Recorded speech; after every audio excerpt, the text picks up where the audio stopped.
Mas Wowi ini sopo toh Mas? Jadi kalau ditanya siapa bosman gitu ya, saya adalah emang sengaja mengacurkan bangsa Indonesia. Jadi by all means Malaysia ini memang sedikit nakal. Mas Wowi, apa kabar? Baik, apa kabar Mas? Bosman yang sontoloyo. Ini ngetop banget, tapi mungkin anak-anak muda nih khususnya yang penontonku ini mungkin pengen kenal sih. Mas Wowi ini sopo toh Mas? Saya itu singa tua yang luka. Kemudian daripada merusak, ya saya menulis. Kebetulan hobi saya adalah menulis dan saya adalah amateur writer kali ya. Amateur writer itu bukan karena komersial, tetapi karena setiap hari saya punya diary. Zaman dulu saya punya diary. Jadi sekarang sejak 2011 diary-nya saya pindahin ke Facebook. Cuman nama peristiwanya saya sadurkan supaya saya ada memori sedikit gitu ya.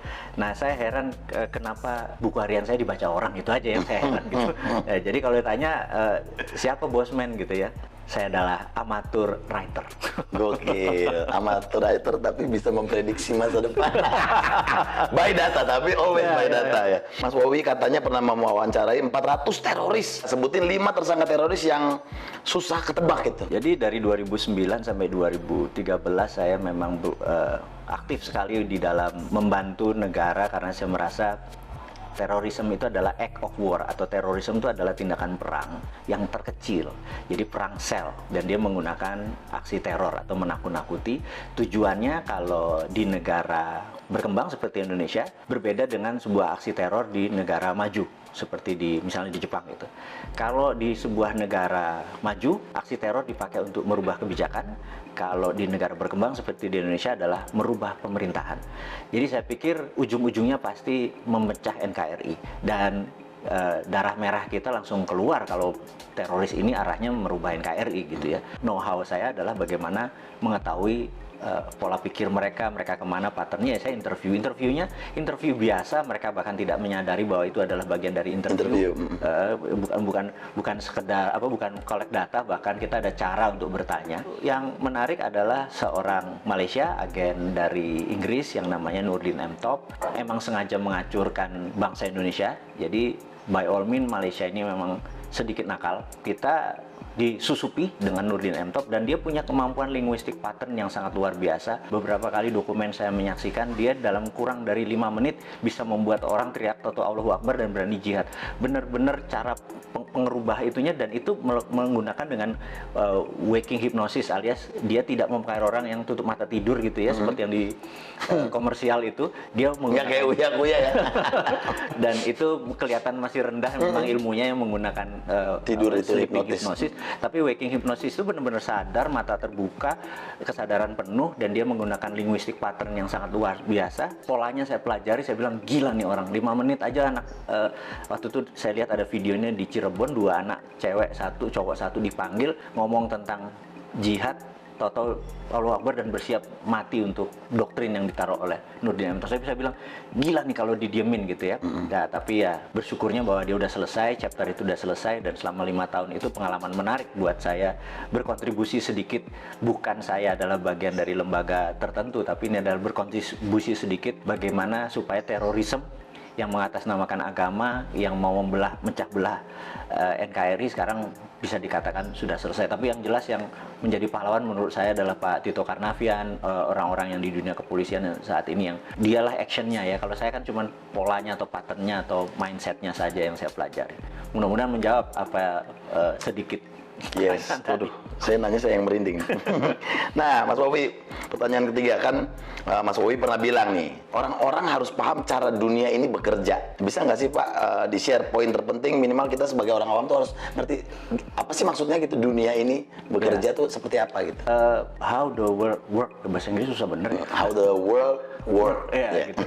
Jadi tidak pernah berubah sejak tahun 45. Jadi sebelum tahun 45 dunia ini bergeser jauh, tapi setelah tahun 45 ke sini dunia ini tidak bergeser jauh. Setelah Long Telegram, ada sebuah buku yang menarik yang ditulis George F. Kennan, di mana dia adalah menaruh foreign policy yang diatur adalah Eropa adalah negara produsen, Amerika negara produsen, kemudian Timur Tengah adalah negara energi, kemudian Afrika adalah bahan bakunya Timur Tengah, Amerika Latin adalah bahan bakunya Amerika, kemudian Asia seperti Indonesia, Asia Tenggara, India, dan China adalah market. Kalau market itu tidak boleh miskin, tidak boleh kaya, gitu ya. Nah, kalau negara produsen harus kaya, negara sumber bahan alam tidak boleh kaya. Bahkan harus lebih miskin daripada negara market gitu ya. Itu memang disetel seperti itu. Suatu hari di tahun 80-an, 90-an di mana musuh Amerika adalah Soviet, zaman presidennya adalah Ronald Reagan.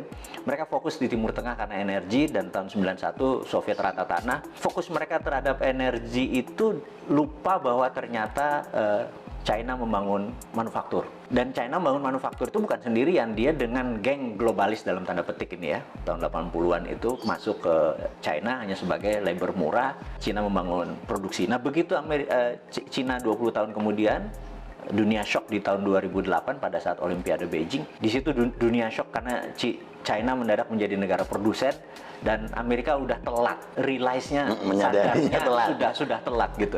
Ternyata China udah merubah dirinya menjadi negara produsen gitu. Kalau dia negara produsen, maka dia harus punya satu market, dua sumber bahan baku. Cina itu bahan bakunya dari nggak usah dijawab gitu ya. Dan negara yang jadi bahan baku itu harus miskin.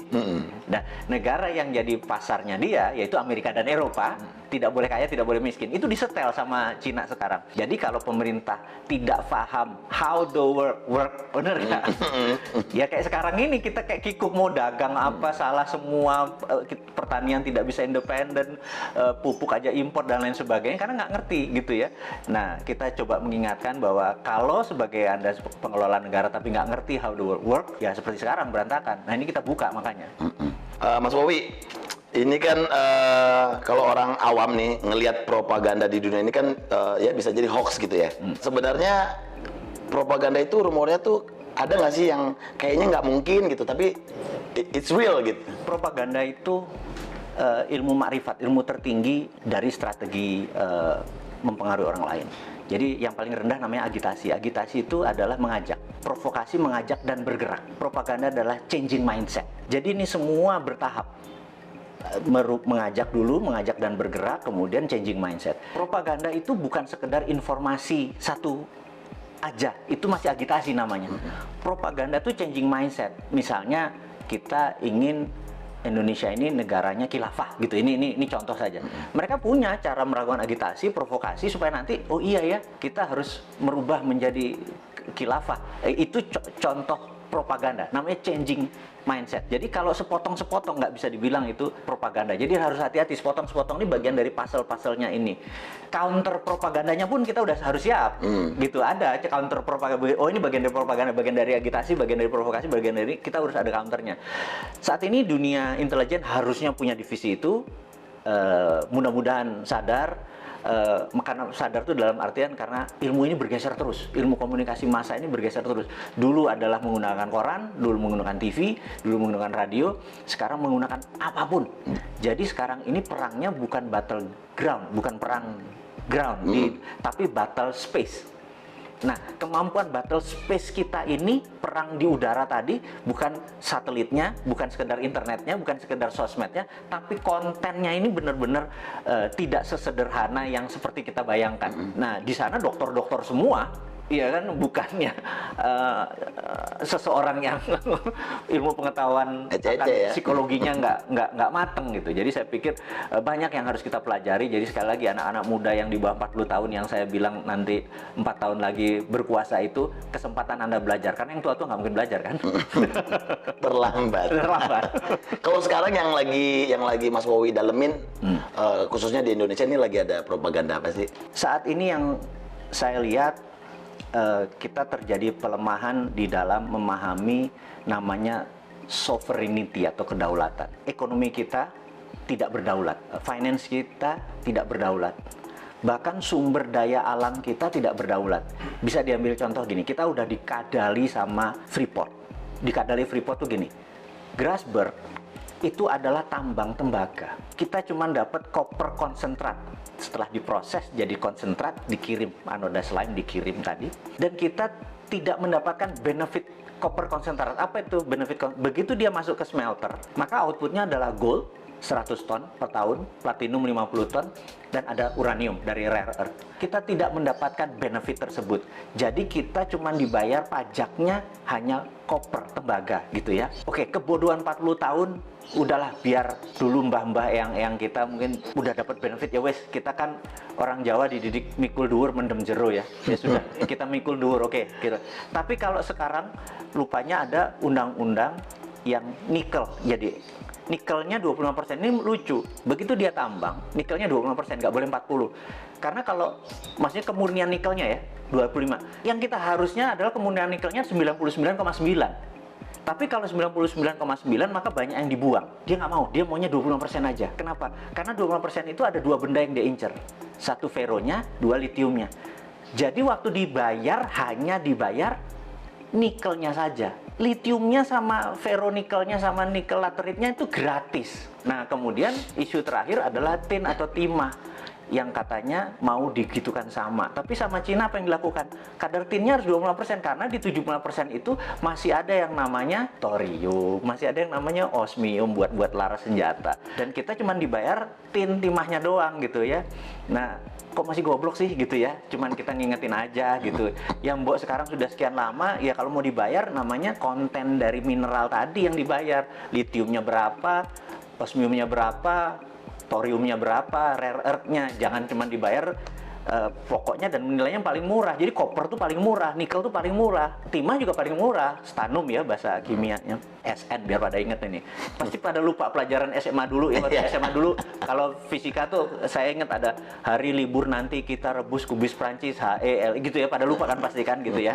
Nah kita sekedar ngingetin bahwa pelajaran itu penting karena biar nggak dibodoh-bodohin. Biar nggak dibodoh-bodohin. Yang kedua adalah kenapa Indonesia tadi yang jadi marketnya Cina tadi. Karena Tuhan itu sudah baik banget sama bangsa Indonesia aja yang terlalu terpesona dengan bangsa lain. Saya selalu berkali-kali cerita, bayangin ini ada bola dari plastik, transparan, kemudian bola itu kita kasih glitter, bola itu diputer.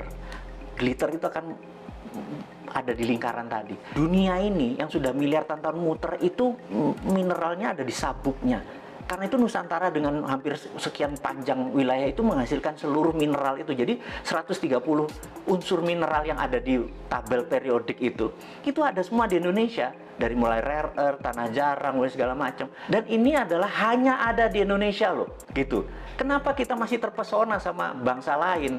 Ini aja digarap. Kalau kita mau berdaulat, kita buat aja namanya metal road gitu atau mineral road gitu ya. Dulu kan ada spice road misalnya gitu, jalan rempah ya, kita jalan mineral karena kita the only country yang punya itu semua di dunia ini. Itu yang membuat generasi nanti ya, yang 4 tahun lagi berkuasa tadi, ambil itunya Jo, gitu ya. Jangan lu pikirin yang tua-tua ini. Iya. Nah, Mas Bobi, coba Mas Bobi, ada nggak konspirasi yang paling serem dan berhasil sepanjang sejarah? Menurut saya adalah diambilnya emas Indonesia sebelum Pak Karno dikudeta, dan itu gerakannya cantik sekali sehingga depository emas kita lepas hampir 1000 ton gitu ya. Cakep sekali skenarionya dan itu bisa dibuktikan one of the best. Nah, ini kita ngomongin yang anget-anget nih. Kemarin nih kayaknya Pak Bos lagi marah-marah sama menterinya nih, ya kan? Gimana Mas Bowi menanggapi statement Presiden kemarin yang kayaknya bakal ada reshuffle kabinet nih, gimana nih? Kalau saya lihat tujuannya Pak Presiden adalah mengingatkan, jadi early warning untuk semuanya bergerak. Tapi kalau kapabilitas dan kapasitasnya memang tidak ada, menurut saya dalam 2-3 bulan ke depan benar-benar diganti secara fisik. Saran saya, karena ini bukan biasa saja, ini udah extraordinary, jadi udah bukan extraordinary lagi, udah extraordinary karena economic at war. Di dalam economic at war itu hampir no law, nggak ada hukum. Hukumnya adalah survival of the nation, hukumnya. Jadi gimana bangsa ini supaya survive. Jadi jangan, survive-nya harus cara kayak gini, nah itu lagi normal. Sekarang nggak peduli cara, yang penting bangsa ini survive, intact, utuh, dan cepat. Yang diganti saran saya adalah semuanya. Semuanya, bedol desa ya? Bedol desa. Semuanya bongkar ya? Benar. Nah, kalau menurut Mas Bowi, 5 negara yang punya sistem pemerintahan paling oke. Saat ini menurut saya negara yang paling oke adalah Cina.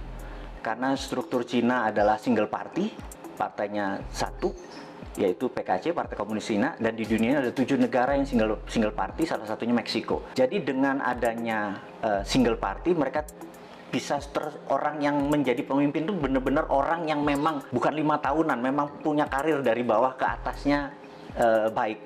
Jadi bukan komunisnya sekali lagi ya, yang itunya ya. Jangan salah persepsi ya. Kan? Karena yang single party country. Jadi saya berharap suatu hari Indonesia akan mengadopsi itu, revolusi lagi, bener nggak? Sekarang kebanyakan ya. Sekarang terlalu banyak gitu ya. Karena 2-3 pun akan terus seperti Amerika, tapi seperti Meksiko kita tahu dia single party country. Itu saya usulkan one of the best solusi adalah single party country, di mana mereka mau yang menjadi abdi negara, mau jadi public servant, memang berkarir dari bawah gitu ya. Dan jadi antara country dengan party atau partai menjadi satu. Itu tadi baru Cina tuh. Ya pokoknya yang single party country ya. Kita googling bareng-bareng. Iya. Nah itu makanya jangan apa-apa lengkap. Nah, ya benar. Teman-teman biar belajar ke Wikipedia, bener nggak? Bener. Nah, pertanyaan terakhir. 5 figur paling cocok sebagai pemimpin Indonesia versi Mas Wowi. Jadi satu yang di 2024 saya harapkan adalah satu muda. Anak-anak muda ya? Iya, muda kalau bisa milenial. Milenial artinya tidak lebih 44 tahun. Yang kedua adalah dia nasionalis, jadi bukan globalis. Ketiga dia harus religius, gitu ya. Terus dia percaya terhadap pluralisme, perbedaan, dan sangat toleran. Jadi ya, kalau ada di dalam satu figur, dia adalah figur yang paling cocok memimpin negara ini. Mantap. Mas Wowi, thank you banget waktunya, sukses. Pokoknya kita tunggu nanti ocehan-ocehan dari Mr. Bossman, ya kan, yang selalu kontroversi tapi menarik untuk diikuti. Sekali lagi thank you buat waktunya di Kui Entertainment. Thank you.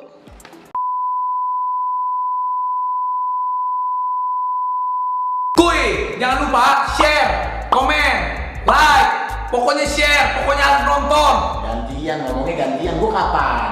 Ya udah deh, lu pencet subscribe. Gue pencet nih. Iya. Subscribe. Kuy.